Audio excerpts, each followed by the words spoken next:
You ready?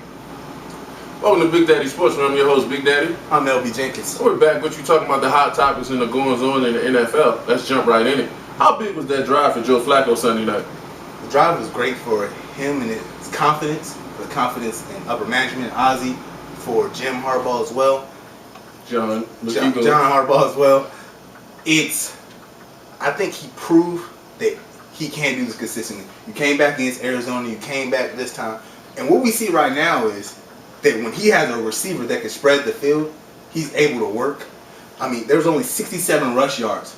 He had 300 yards. He had to do this all by himself. Now, the defense, of course, the elite Baltimore defense came in. Terrell Suggs had a great pick. He's doing it more consistently, and I think next week against Seattle, we're going to see the same thing, and he's just going to keep building throughout the rest of the season. I think this was huge for the fans of the Ravens and Joe Flacco to get back on the bandwagon because he got booed at home. But we've seen this from Joe before. Joe drove down the field against Minnesota when they were playing against Favre, and Housley missed the field goal. He drove down the field against Tom Brady in New England in a regular season game. Mark Clayton dropped a touchdown, and then on fourth down proceeded to drop the first down. So we've seen him do it. His receivers haven't come through. They didn't come through in the playoffs last year. Threw a touchdown to Anquan Bolden. Bolden drops it. And then on the later drive, he throws a first down to TJ Houshmandzadeh, and Houshmandzadeh drops it. So he's done it, but then he's inconsistent. He has games like the Jets game, and he has games like Jacksonville, and you say, can this guy be a franchise quarterback? You saw Sunday night. He can be a franchise quarterback, and if he can be, as you say, consistent, it'll go a long way for him. Next up, is Eli Manning an elite quarterback? If you look at the stats, yes. If you look at him getting the wins, yes.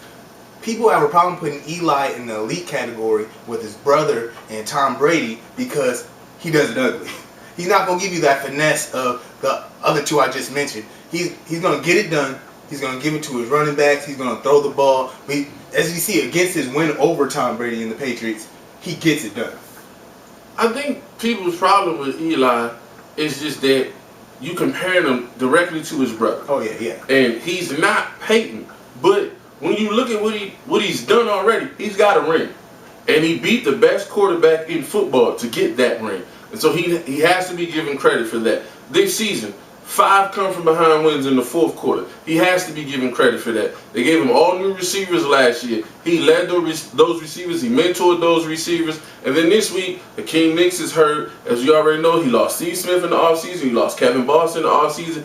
And he's still making plays. Now, is he top 3? Probably not. But if you're a defensive coordinator and Eli has the ball in his hands with a minute to go and down by 4, you're scared because Eli can make plays. So he's in the elite conversation. He's in that class with Roethlisberger and Phillip Rivers and those guys because he's that caliber of a player. And so I think he should be given credit and also given credit for considering himself to be elite. He took a lot of flack because he said, I put myself in the same conversation with Tom Brady. But if he doesn't feel that way, then he shouldn't be in the league. So I give him a lot of credit for standing by it, and then for playing up to that level on Sunday. Next up, should Andy Dalton be considered for Rookie of the Year? Should he be considered? Yes. Right now, I think if you ask around, I think Cam Newton still has it because this is an impact. Now, Andy has more wins. Andy has also a better defense. Andy is definitely considered. One or the other are going to get this. Cam Newton or Andy Dalton. Right now, I think it's favored towards Cam. Well, it's not just them. Andy Dalton's thrown to a rookie wide receiver by the name of A.J. Green, who's playing well. Atlanta has a rookie wide receiver by the name of Julio Jones, who just got his first 2 touchdowns Sunday. But the front runners are Andy Dalton and Cam Newton. And I think, to me, Andy has the edge because of the wins, because he has 12 touchdowns to Cam's 11, because he has 7 interceptions to Cam's 9, and because he's been clutch. Cam has not been clutch. He's made huge plays. But when the ball has been in his hand late, he couldn't make plays to tie the game. Now again, you take away the Minnesota game because he made the plays and the kicker missed it. But against Green Bay, against Arizona, and you say, well, he's a rookie, and the Arizona game was his first game. But Andy's done it. Andy's a second-round pick, and he's doing it with less talent on offense than what Cam had. So I think you really have to consider what Andy Dalton is doing and consider him for the Rookie of the Year. Like I said, I consider it. It comes down to Cam or Andy. Right now, it's favored towards Cam. Totally changed by the end of the season. Totally could, because If Andy wins 9 games, I think he gets it. Next segment, we're going to talk about some teams. Let's go. You said last week that the Eagles were going 7-2. You sticking by that? Well, right now I'm at 6-3 right now. So, I mean, I saw them last week against Dallas come in stronger. Michael Vick playing well. McCoy, Andy Reid calling plays better. But then you come in against Chicago, and it's like Michael Vick couldn't read defenses. You came out strong. You drove back to take the win, and then Matt Forte's. Now, I saw the defense play better. Matt Forte, of course, had a great game. He had 2 fumbles, but Matt Forte had a great game. But I saw them playing, stopping him short. Of course, Matt Forte's going to do what he's doing and get some long ones. I think Michael Vick needs to learn how to read defense. You can't put this on Michael Vick when you had a 4-point lead going into the 4th quarter. You also can't put it on Andy Reid because they had a 4-point lead going into the 4th quarter. So he was doing something offensively right. But I look at this defense, and Nnamdi had a huge pass interference penalty late in the game. And then what is Asante Samuels doing on the touchdown to Bennett late? I mean, that defense is supposed to be the stickler, and it's specifically those corners, and those corners haven't shown up. They just haven't. And then, of course, we have this wide 9 conversation that we've been having all year, and they're just running all over that defensive line, and the linebackers we know are too small. So it's more defensively because in 4 games this year, they've gone into the 4th quarter with the lead and lost it. And the defense is not holding up their end of the bargain. If I go into the 4th quarter with the lead, my defense has to show up. They have to. So I'm not willing to put this all on Michael Vick, but I told you that the Eagles dug too big of a hole, and now that hole's even deeper. And then moving forward, their schedule, they see the Patriots later, they see the Jets later. They should beat Arizona this week, but I just think the hole's too deep, and I don't see them being playoffs bound. Good luck with that 7-2 prediction. It's 6-3 now. 6-3. Next up, he said Kansas City was going to win the AFC West, and then they got blown out at home by the Miami Dolphins. What happened to your Kansas City Chiefs? We're just going to repeat everything I said last week. Absolutely. I put out my mouth. Kansas City, I don't know what happened. I mean, watch the game. Look, I don't know what happened. I can tell you this: Miami wanted it more. Matt Moore said, "I'm a starter in this league." Tony Soprano said, "Don't fire me." I mean, I sit here. I don't know what happened with Kansas City. Last week, I said Kansas City was the best team in the division. And what did I tell you? They're a Jekyll and Hyde team. I asked you 4 in a row. Then you made me put my foot in my mouth. I mean, you're not doing it. Oakland lost, but you saw Carson Palmer do better. So I can't say you're better than Oakland right now. I can't say you're better than San Diego. San Diego lost at the same time as against Green Bay, and Green Bay is just going to outscore you. And then look out, but your boy Tebow is only a game behind after his win on Sunday.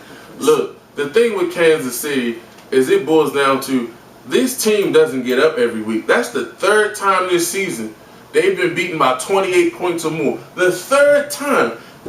You can't explain that.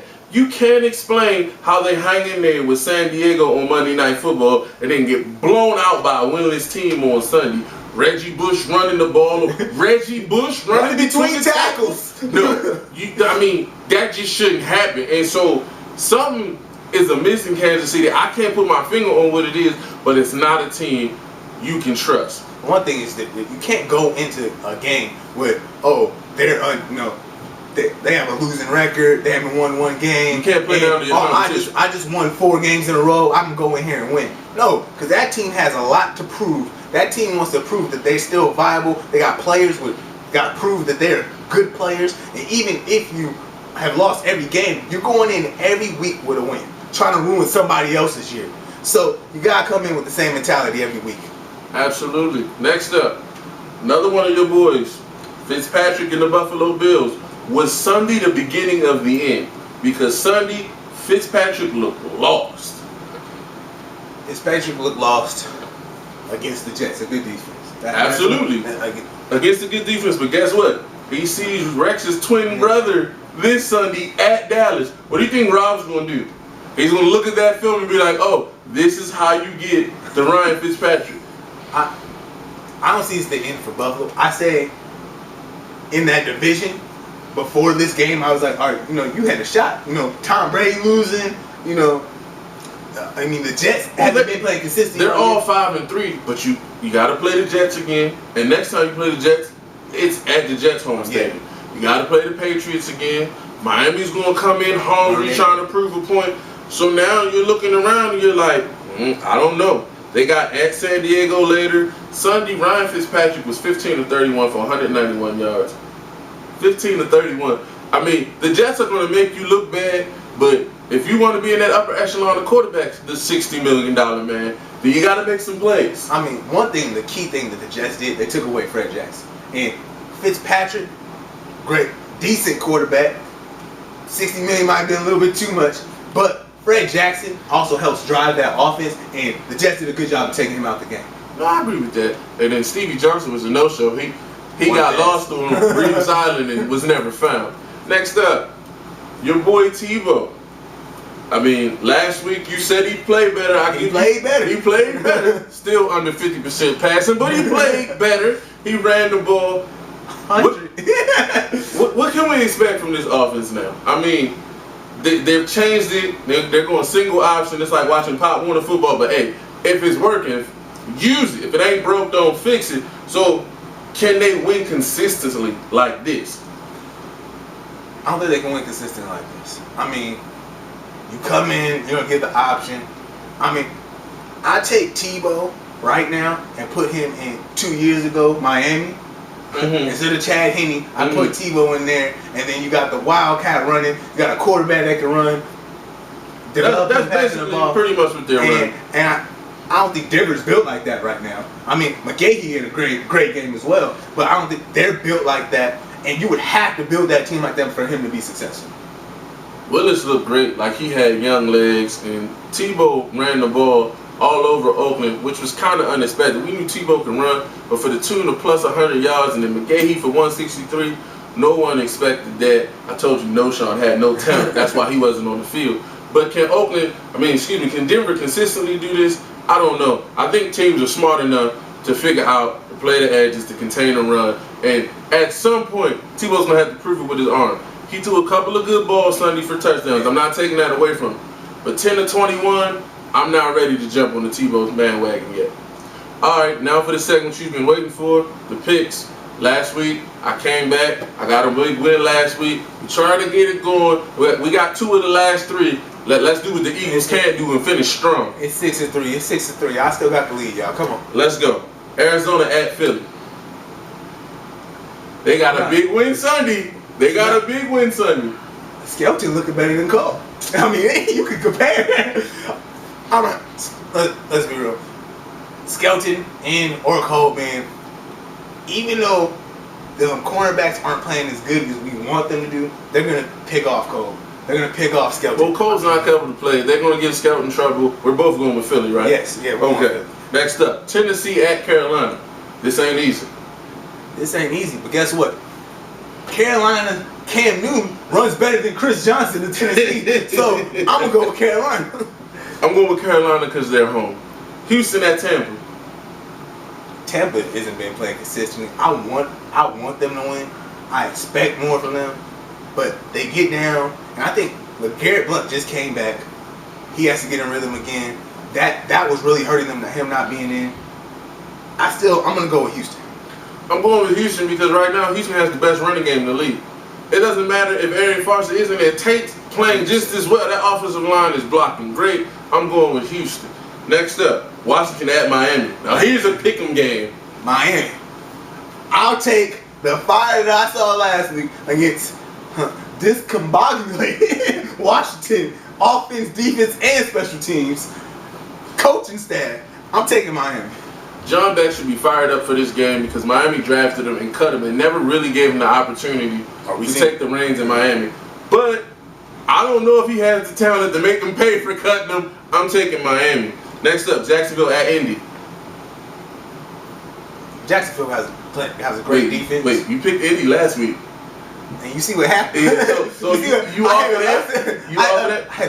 I had a bad game. He gave me some of that juju, whatever he had. I don't know. I had a bad picks last week. I don't trust Indy at all. I'm going with Jacksonville.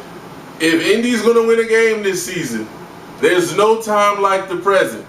Jacksonville isn't that great. Blaine Gabbert's scared of the pass rush. You got two of the best ends in the league. You're home. Win it. Next up, Denver at KC. Tebow magic. Get it done. Kansas City. You lost 4 in a row. Well, you lost 3, then you lost 4. Then you won 4, and then you lost 1. 4. So you lost 1. So I'm going with that trend. So I think they're going to lose against Denver. I think Tamba Ali will be the difference in this game, and Tamba Ali is not going to allow Tim Tebow to run around like that. And Tim Tebow only got sacked 1 time last week. I expect him to get sacked more this week. I'm going with Kansas City. Buffalo at Dallas. You know what? Buffalo let me down last week. But I don't think Dallas has the consistency. I think Fred Jackson is going to run all over Rob Ryan's defense. I'm going with Buffalo. I'm going with Buffalo too. Not as exuberant as you are, but I'm expecting Dallas to overlook Buffalo a little bit. Fitzpatrick is going to bounce back. He's not going to have another game like that. And quite frankly, although Rob's going to use the same scheme, he doesn't have the talent that his brother has in New York. So that's what's going to happen there. New Orleans at Atlanta. Well, you know how I feel about Atlanta. I don't care how many times they win when they get in the playoffs, they're going to fall apart. They're not a real team, and New Orleans is scoring. They're not a real team? And scoring. And scoring. I'm going with Drew Brees in the New Orleans Saints. God, they're not a real team. They're not a real team. I'm going with New Orleans too, but again, not as exuberant as you are. St. Louis at Cleveland. You going with Baby Favre, ain't you? I'm going to go with Baby Favre. Oh, I'm going to go with that. I mean, AJ Philly's playing good. Actually, Sam Bradford back. Steven Jackson's back. I'm still going with Baby Favre. Baby Favre don't play the first 3 quarters of the game. He is yet to play a whole game. St. Louis. I don't care if it's in Cleveland. I don't trust Baby Favre. Pittsburgh at Cincinnati. I'm going to surprise you. I'm going with Cincinnati. I don't think Pittsburgh expects Cincinnati to come in. They didn't expect Baltimore to come in their house and beat them. I'm going with Cincinnati. That's a bold pick. Yeah, Andy Dalton, your dude, #1 rookie of the year. That ain't my dude. You said rookie of the year, right? He should, but that ain't my dude. Taking Pittsburgh. I think Pittsburgh angry is not a team you want to see, and they're angry because they lost at home on Sunday night. Baltimore at Seattle. Joe Flacco, you got the confidence back of the team. If you go into Seattle and lose, like you did after you beat Pittsburgh, you went to Tennessee and lost, there's going to be some problems. And yes, go in and be consistent. I'm taking Baltimore. This could be a trap game for the Ravens. The Ravens tend to play down to their competition. You cannot go into Seattle and underestimate them. That defense plays well. That 12th man is loud. You need to go in there and get up on them early. Who you taking? I'm taking Baltimore. Okay, I'll take the show. Don't get it twisted. I said it could be a trap game. Okay, but don't get it twisted. I'm going with Baltimore. Detroit at Chicago. I'm going with Detroit. I saw what Chicago did against the Eagles. I think Detroit is going to come in with a great offense. You got that front line that's actually going to help stop Matt Forte. I'm going with Detroit. I've been riding Chi-Town all year long. Chi, y'all need revenge against Detroit. This is at home. You started off good on Monday night. Let's keep it going. I'm riding with the Chi. Next up, Patriots at Jets.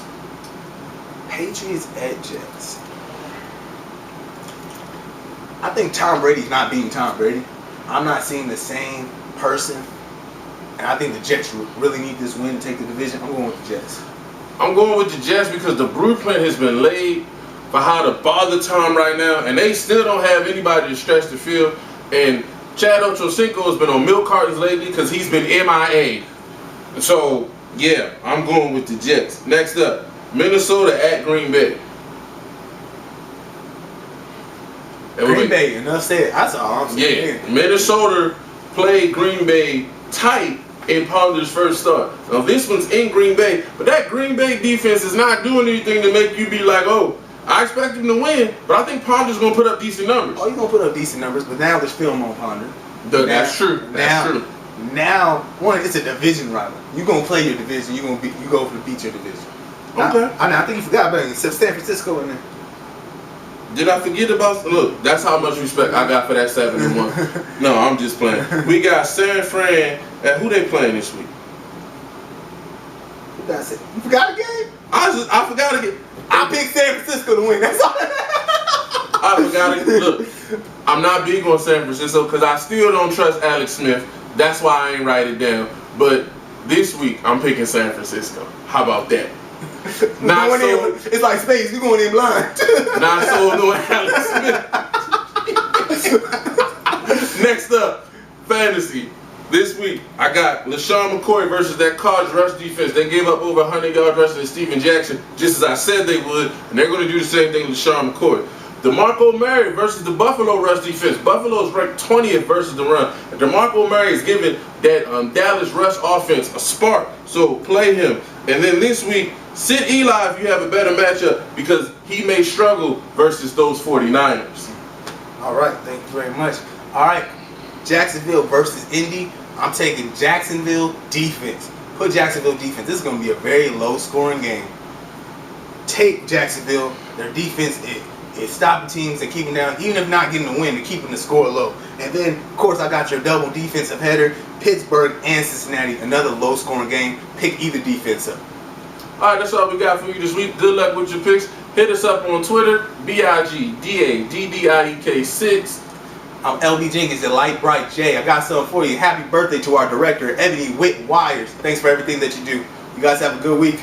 Later.